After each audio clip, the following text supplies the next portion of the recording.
Hello, my friend. Welcome to your sleep story. My name is Stephen Dalton. I'm an Irish storyteller, and it's my great privilege to be the voice that you listen to as you go to sleep tonight.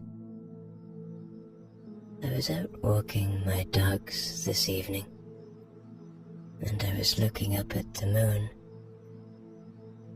And then the word telescope appeared in my mind.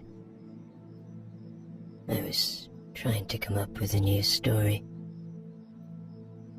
and something about magic and telescope came to mind. The talking telescope, I thought. And this is what I present to you. A sweet tale of a boy receiving a telescope from his grandfather, and a magical night that he spends with this new friend. Okay, let's do the relaxation session now, which will take a few minutes before tonight's sleep story. I'm going to count down from 10 to 1, and as I do, allow yourself to let go more and more. 10. Feel the support of the bed beneath you, or the floor, or whatever you lie upon tonight. And beneath what you lie upon, feel a deeper support. The support of the earth, our home, our constant support. And as you become aware of that support, see if you can sink into this moment a little more now. Just let go. A little more now.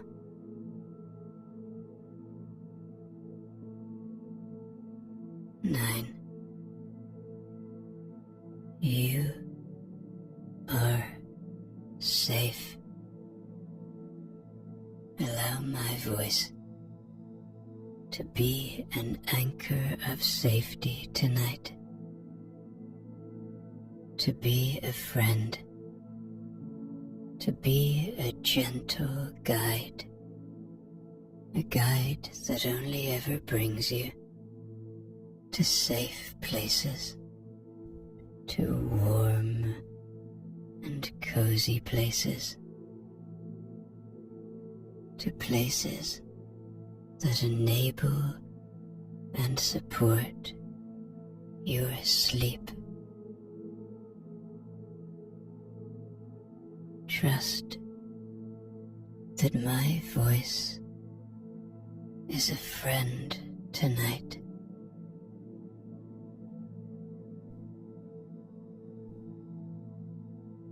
Eight. Feel into your body now. Notice where you might still be holding tonight. Notice where you may have pain or tingling or tension. Notice anything. Maybe you feel something in your feet or in your lower legs or your thighs or your belly, your chest, shoulders, arms, hands. Or maybe you're like me and you hold tension in your face Just see if you can soften a little now. This is a time for kindness to yourself and to your body.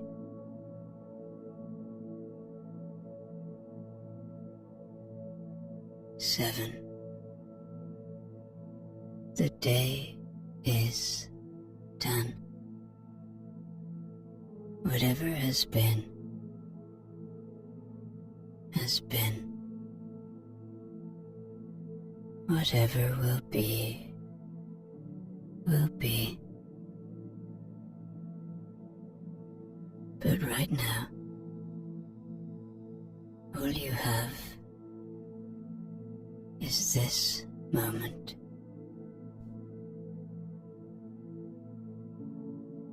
Your thoughts can't change what has gone before.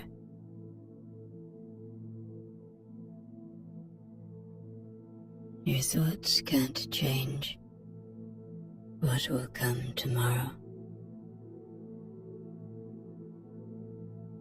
Your brain needs rest now.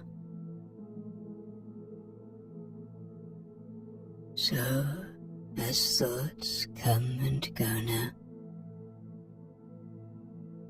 don't fight them. Don't chase them away. See them for what they are. Thoughts. Then just watch them go, like leaves floating away on a moonlit river, or clouds passing through a starlit sky.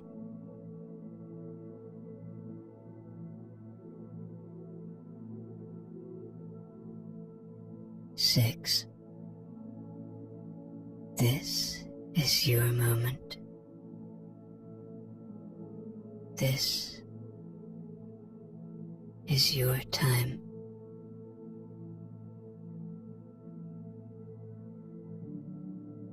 You have earned this moment of kindness to yourself.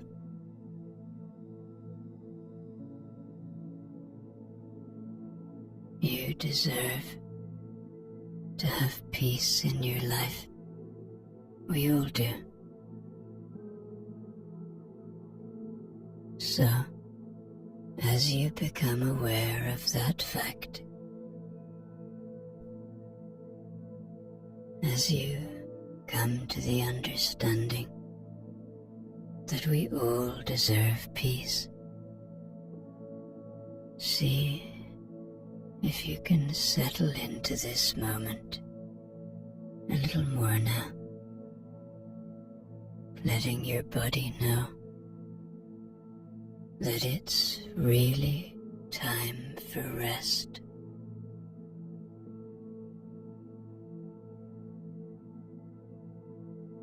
Five. Peace lives within you. It is a constant friend, waiting to be found, waiting to be felt. Where does it live within you? Maybe it's in your heart. Maybe it's in your head. It's up to you to find it. But I promise you it's there.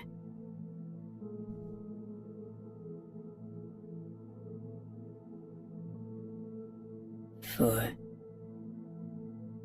Perhaps allow a little gratitude now. Gratitude for the simple things, for your body,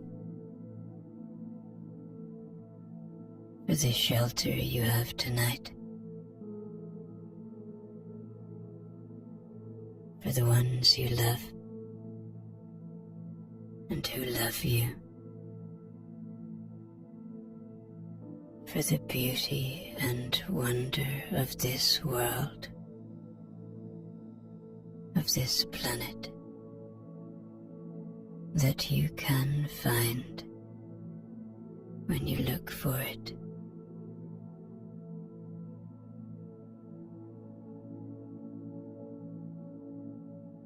Three, begin to engage with your imagination now. Begin to see the beautiful old telescope, and beyond the telescope, begin to see the night sky. There's the moon, and there are thousands of stars. Our universe, a place that we are at home in, and begin to feel a curiosity now for all that you will hear tonight from the talking telescope. 2, checking in with your body one more time now, finding the places you are holding still, and allowing yourself to give in,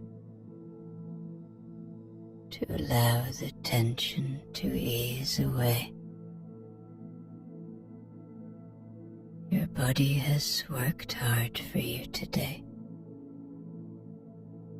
It's time to give it rest. And 1, completely letting go now, as I tell you tonight's sleep story. The telescope had rested for many years upon a high shelf in the study, wrapped in a length of dark cloth that carried the faint scent of cedar and dust. It had not always been so still. Once it had been lifted often, carried gracefully through doorways, set down beneath open sky. But time moves in gentle cycles, and there are seasons when even instruments meant for distance must wait. The boy had known it only as an object in the room, a long, quiet shape above eye level. On winter afternoons, when light fell low across the carpet, he would notice the cloth's folded edge and the outline beneath it. He did not yet know what it could show him. He only knew that his grandfather would sometimes glance toward that shelf with a look that was thoughtful and unhurried.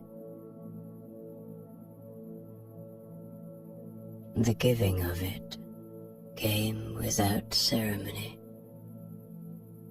One evening, as the day thinned into blue, the grandfather rose from his chair and reached upward with steady hands. He lowered the wrapped form slowly, as though mindful of its weight and its years. The cloth was drawn back. Brass caught the fading light, not brightly, but with a soft gleam, worn smooth by use.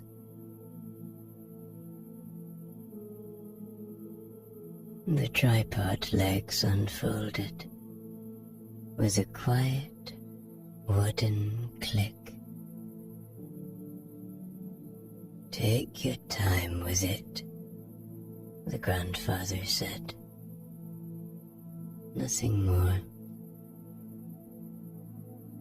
The boy touched the cool metal with the back of his fingers first, then with his palm. It was heavier than he expected. He carried it to his room in both arms, feeling the careful balance of it, the slight shift when he turned corners too quickly.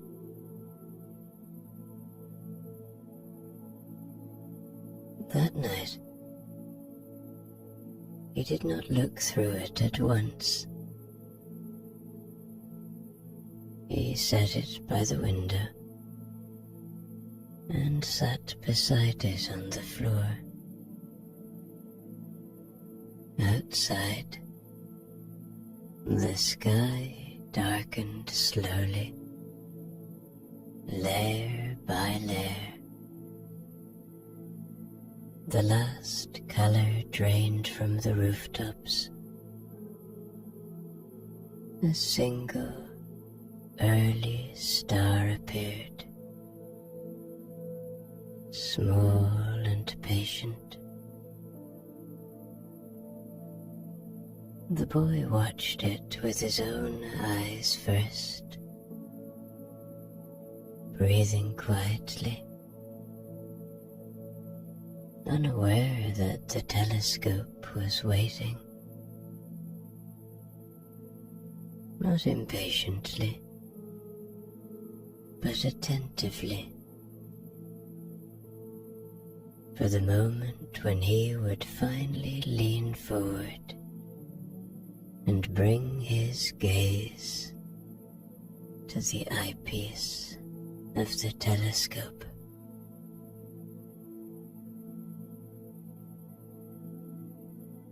At last, after a proper and thoughtful amount of sitting and staring out of the window like a small philosopher, the boy rose to his knees and drew the telescope closer.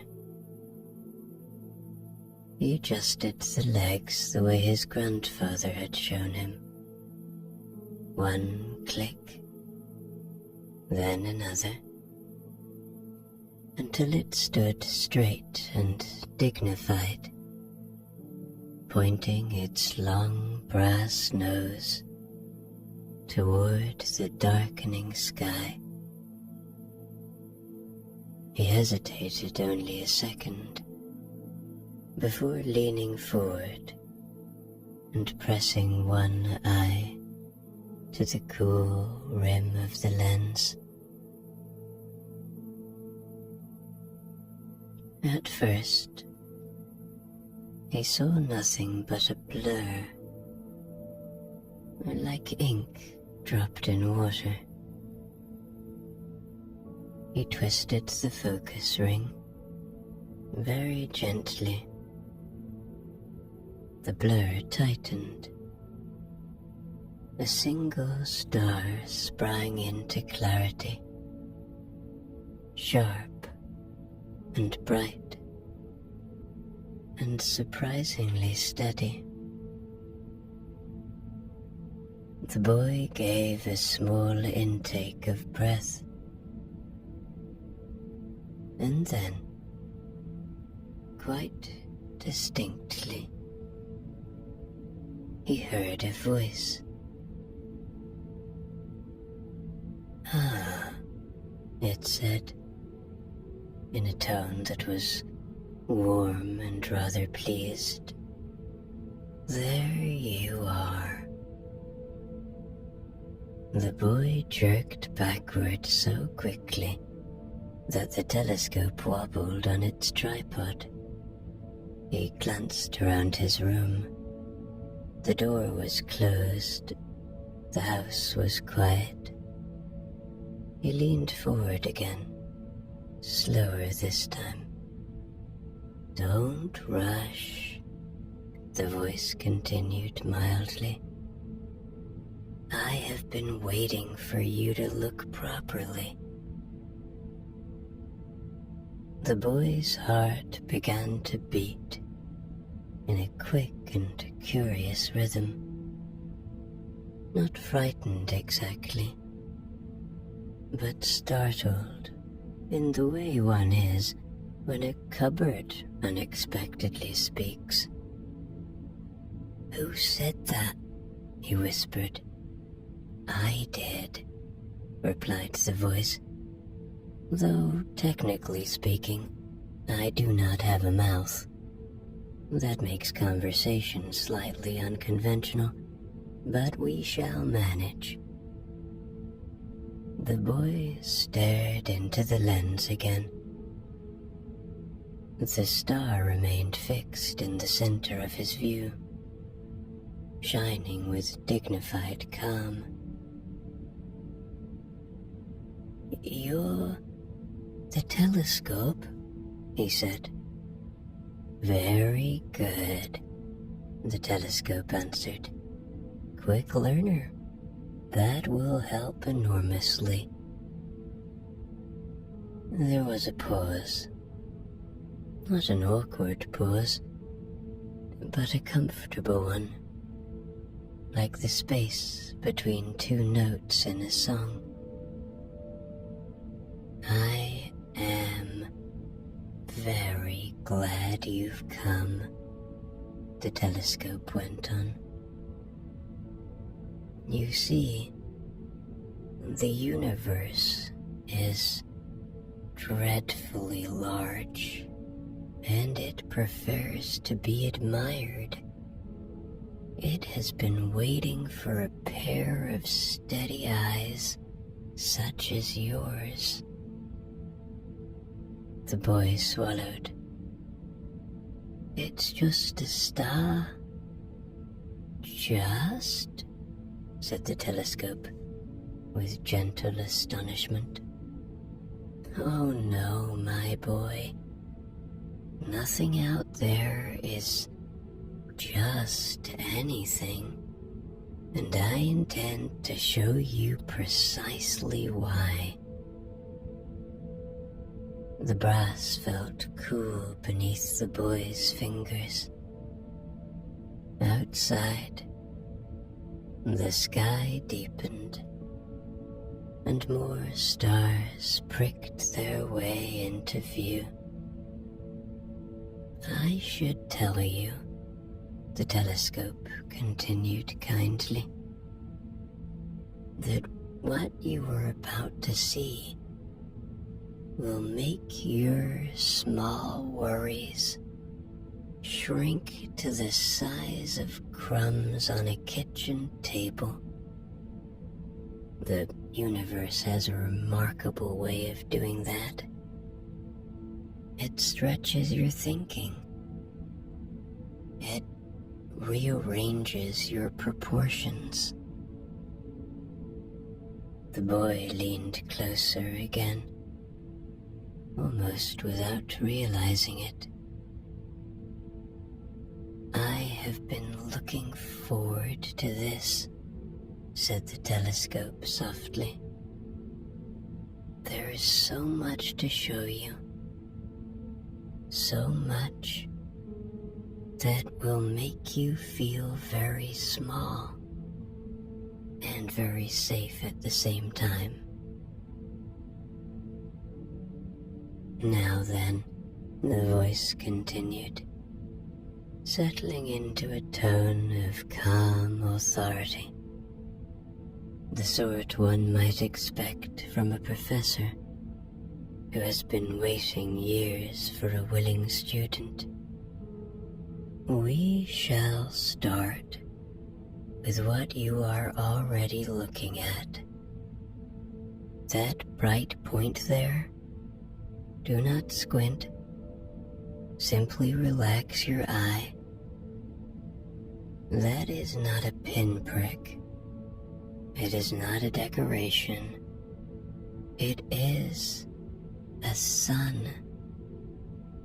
A vast, burning sphere, many times larger than your own world, sending light across distances so enormous that your mind will refuse them at first. There was the faintest adjustment of angle, a gentle tilt. Light from that star has traveled for years before entering your eye tonight. Years.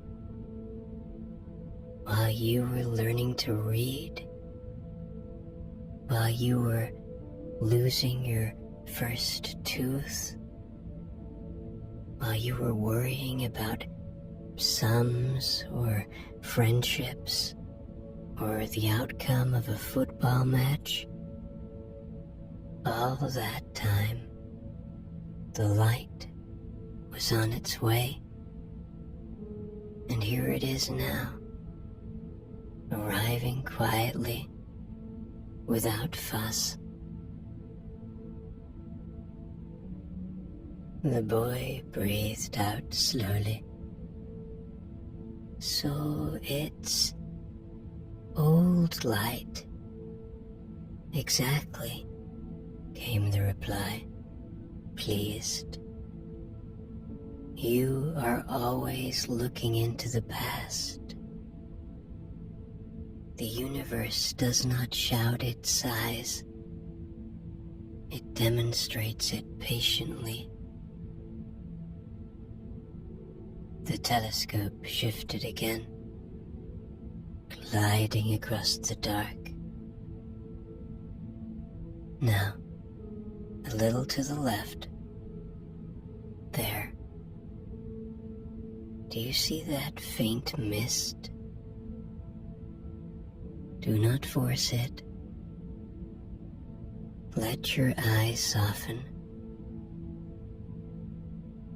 That pale smudge is not cloud. It is a gathering of stars, thousands of them, bound together by gravity, moving as a family through space. If you were to travel there, which I do not recommend without sandwiches, you would find more suns than you could count in a lifetime. The boy made a small sound of disbelief. Yes, the voice continued smoothly, and that is but one cluster among many.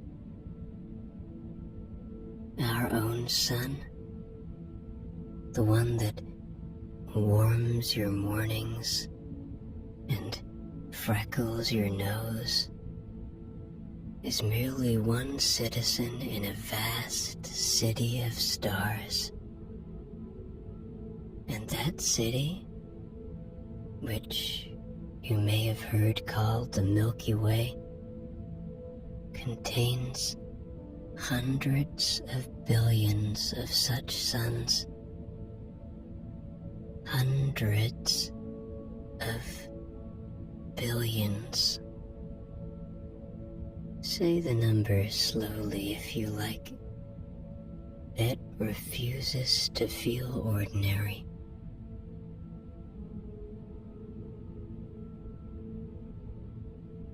When something troubles you, a mistake made, a word said poorly, a day that did not go as planned, it often swells to fill your thinking. It feels enormous. Yet, consider this. You live upon a small planet, circling an average star, tucked within one arm of a galaxy so wide that light itself requires 100,000 years to cross it. Your problem, however sharp it feels, exists within that scale. The telescope made another deliberate sweep. Here, observe that steady glow. That is a planet, not a star. Notice how it does not twinkle. Twinkling is a star's habit, caused by your atmosphere stirring the light. Planets shine with a steadier beam. They are closer to you, companions in this great turning.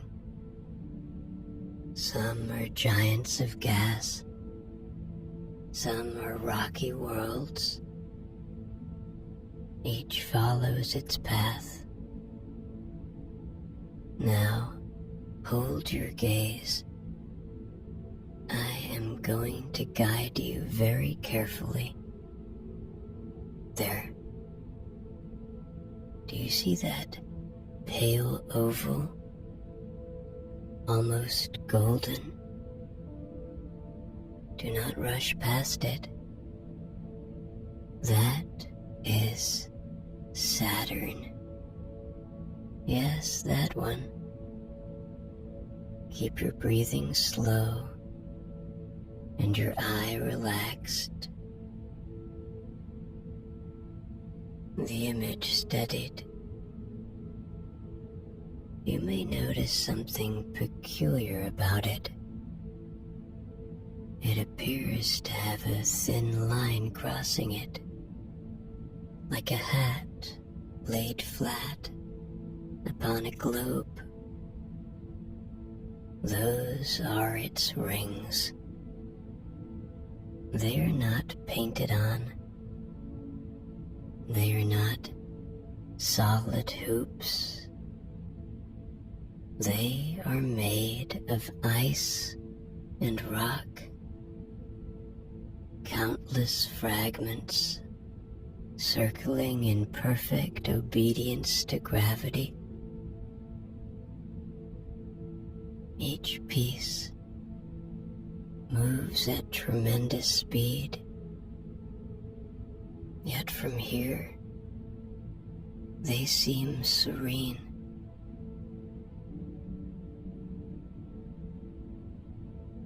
The telescope lingered there. Saturn is immense, large enough that more than 700 Earths could fit inside it if one were inclined to stack such things. It is composed mostly of gas, layered and banded, winds moving around it in patterns you cannot see from this distance. Yet, its rings make it unmistakable. No other planet wears such adornment so boldly. You are looking at a world that takes nearly 30 of your years to circle the sun once.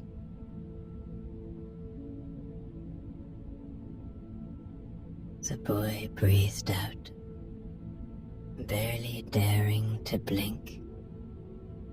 Yes, the voice continued smoothly. And that is but one neighbor among several. The universe arranges these bodies with care. They move along their paths without complaint. The boy whispered, "Ah, the people out there." "Perhaps," came the measured answer. "The universe is not in the habit of limiting itself. But whether there are or not, the point remains. The cosmos is generous with scale.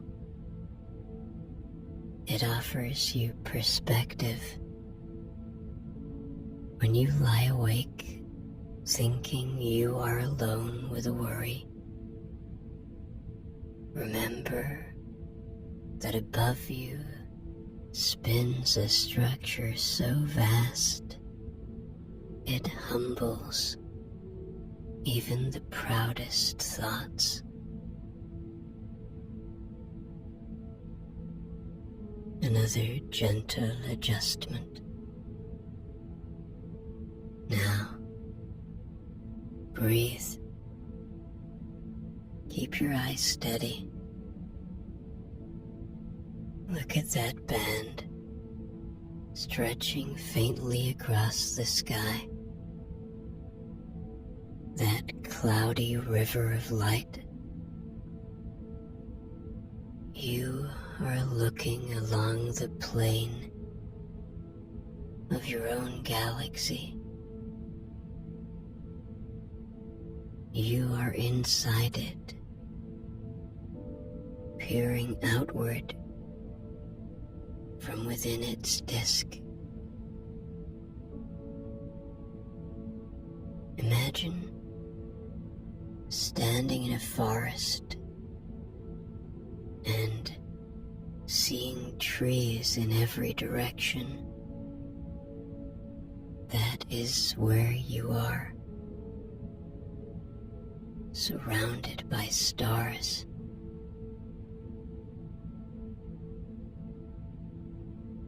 You are small, yes, but small does not mean insignificant. It means you are part of something immeasurably large.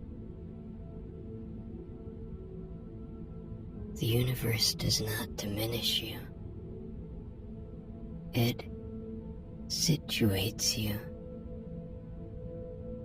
It reminds you that storms pass, that time stretches, that light travels patiently across years, just to arrive in your eye tonight. Now, the voice continued, we shall turn to something closer, much closer. Do not be alarmed if it suddenly fills your entire view. The telescope shifted with deliberate care. There, cannot miss it. The moon leapt into sight, no longer a small white coin in the sky, but a vast, textured world. Its surface was not smooth at all. It was marked and shadowed and ridged, like a great stone left out in weather for ages. Look at the edge first, the voice instructed gently. Notice how sharp it is against the black. There is no air to blur it, no breeze to soften its outline. And now, let your eye travel inward. Those dark plains you see are ancient lava fields. We call them seas, though they hold no water. And the bright scars, those are craters.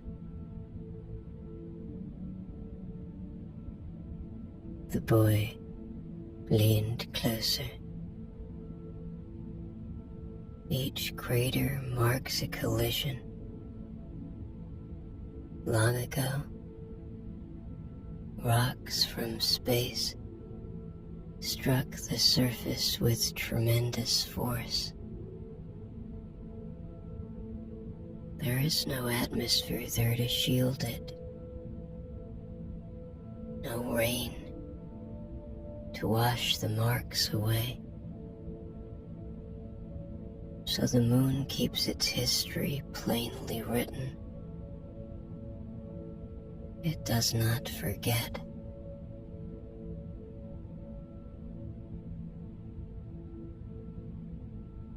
The image shifted slightly, revealing a cluster of small craters overlapping one another. You see how one lies within another, time layering itself. The moon turns once on its axis in the same time it takes to circle the earth, which is why you always see the same face.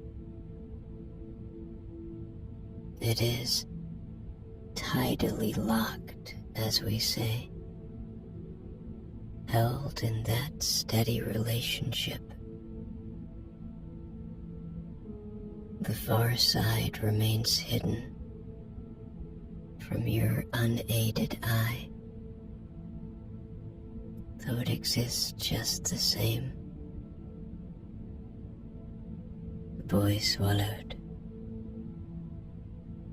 It's so close. Yes, the voice replied softly. Close enough that human beings have stood upon it. There was a pause. Not dramatic, but respectful. In the year 1969, a spacecraft left your planet, carried 3 people beyond the atmosphere, and placed 2 of them upon that surface you are looking at now. They wore suits to supply air. They stepped down onto dust that had not been disturbed for billions of years. One of them described it as a giant leap for mankind, and he was not entirely wrong. The telescope held steady. Consider what that means. A species that began by shaping stones and tending fires eventually learned to build machines capable of crossing the void between worlds.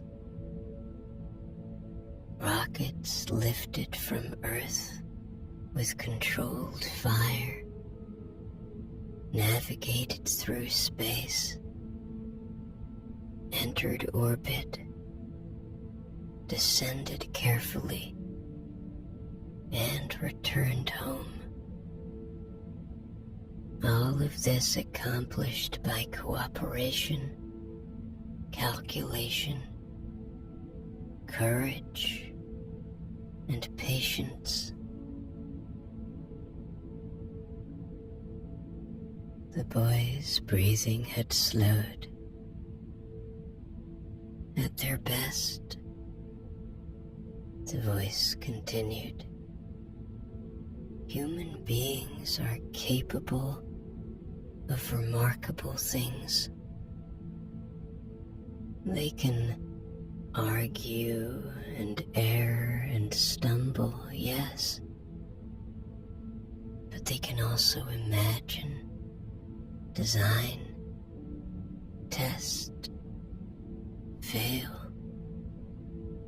try again, and succeed. They can look up at a distant light and decide to go there. The moon bears their footprints still. There is no wind to erase them.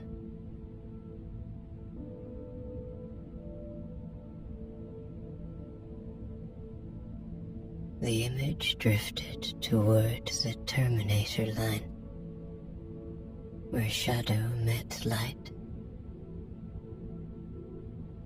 See how the craters appear deeper along that boundary? The low angle of sunlight casts long shadows, revealing the relief. Mountains rise there. Yes, mountains.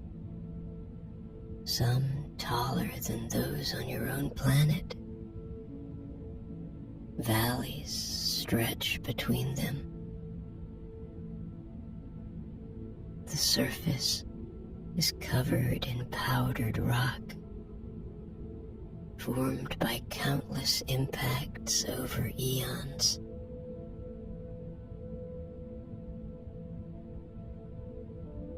When you feel small beneath the universe, remember this as well. You belong to a species that has reached beyond its cradle. The same mind that worries about tomorrow's school lesson has also solved equations that carried explorers across space. Perspective works in two directions.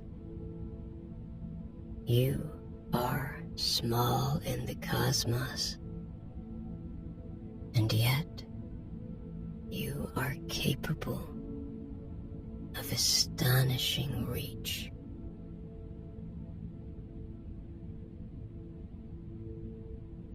The moon remained steady in the boy's view, scarred, silent,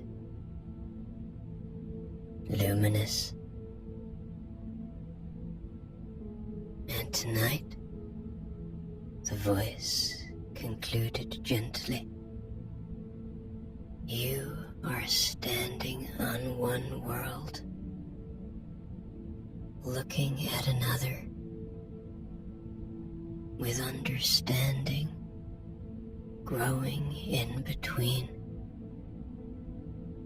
That is no small thing at all. The moon drifted toward the edge of the telescope. As the boy eased back, his eye felt warm from the glass. The room seemed darker now, smaller somehow, as though the walls had politely stepped aside for a while and were only just returning to their proper size. He rested his hand along the brass barrel. "Thank you," he said quietly. There was no immediate reply. Only the soft tick of cooling metal and the faint sound of wind brushing against the window. After a moment, the voice answered, gentle and content. "You are most welcome. We shall continue another evening. The universe is in no hurry." The boy smiled at that. He folded the tripod legs carefully, just as he had been shown, and set the telescope back near the window, where a sliver of starlight could still reach it. He did not cover it with the cloth. It seemed unnecessary now. He changed into his pajamas and slipped beneath the blankets. The sheets were cool at first, then slowly warmed. Outside, the sky stretched on in its vast and quiet way. Stars holding their places with steady patience. The moon continued its slow journey, indifferent and magnificent.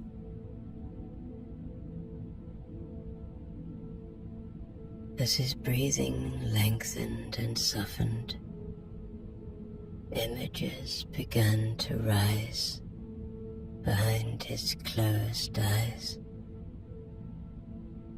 Saturn, with its wide rings turning in silence, distant clusters gathered like faint mist,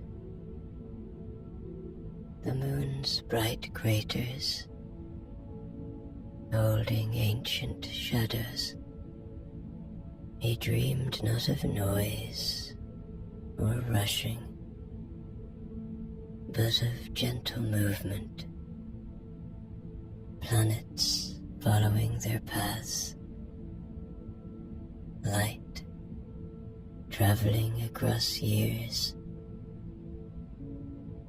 a small spacecraft lifting bravely from Earth, and somewhere in the edge of that dream, the telescope stood by the window, watchful and pleased, knowing that tomorrow, or the night after, the boy would return, and the night sky would still be waiting.